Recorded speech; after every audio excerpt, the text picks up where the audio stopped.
Hello everyone, welcome to another art time lapse.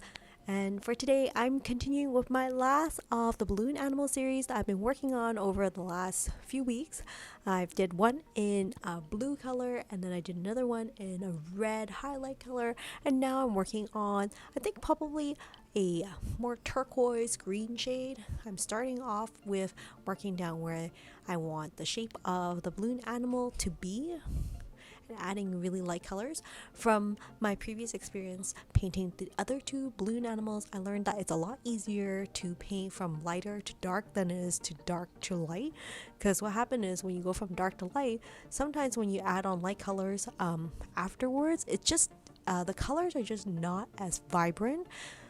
Given that there is that dark matte color in the background, you just had to add so many more layer of paint. So from speaking from experience, based on the last two pieces that I've done so far, I would say if you're ever going to paint balloon animals, start from light to dark colors and leave plenty of space for some of those light colors in the background. It will save you a lot of time, headache, and also paint at the same time.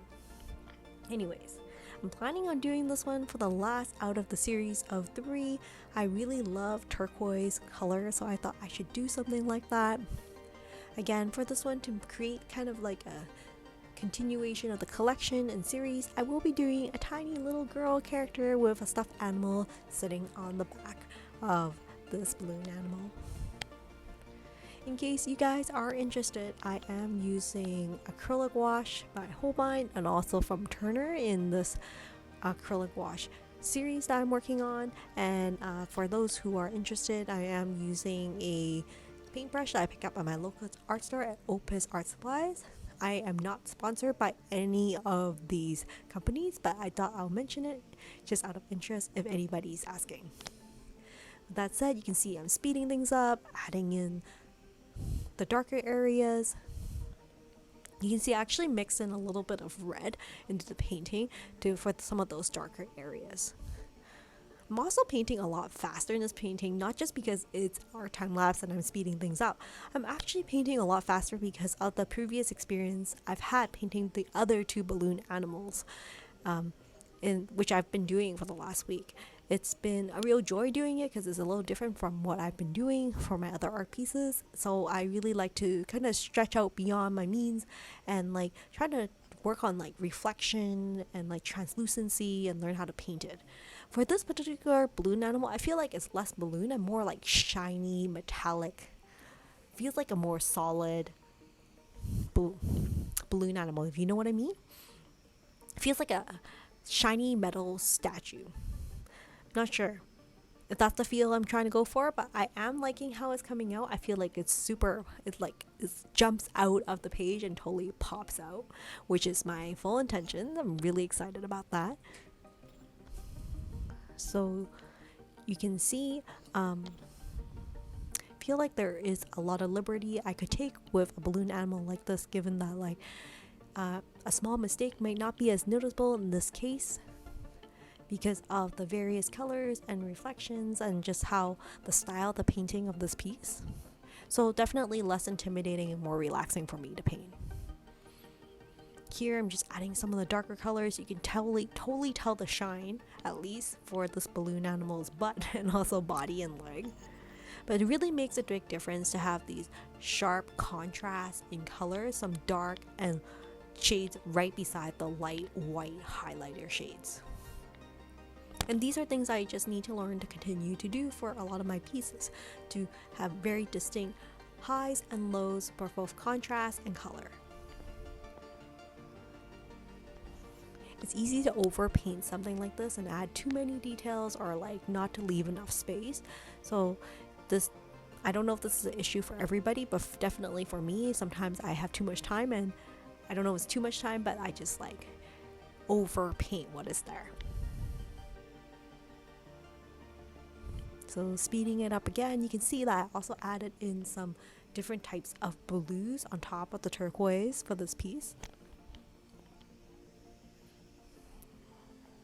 I'm sure I've seen some of these balloon animal statues around at some of the home decor stores.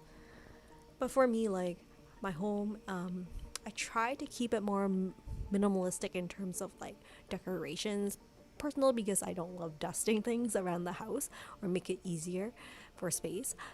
But I don't mind hanging artwork on some of the space just to create more atmosphere and interest, make the space more interesting. So definitely, I love creating more art piece to hang on the walls, but not necessarily figures, statues, or like giant pots are sitting around the house for decoration. And plus, I think with kids around, it's definitely more dangerous having glassware around. It's just more prone to being breaking, given that kids are just not super careful. They're looking just to have fun, which is perfectly fine. That's the whole purpose of being a child.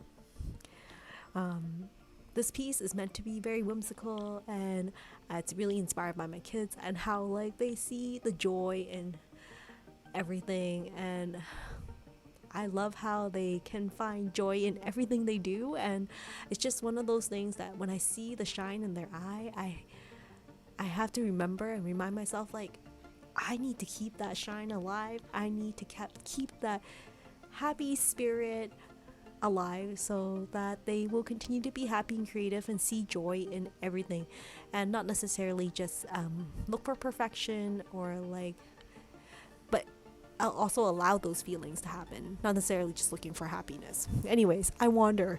I feel like I do a lot of reflection on my artwork nowadays from the point of view of motherhood. So that's just an offside note. Here you can already see that I've added a little figure that's sitting on the back and holding on to the neck of this balloon animal. So that'll be a little girl there. And I'm almost wrapped up.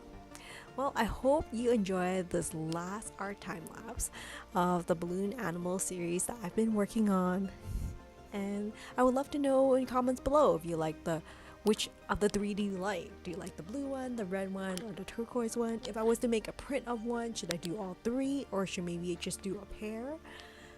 Please put in a comment below. I'll love to hear from you. Or if you're going to be trying out your own piece, I would love to see a picture of it as well.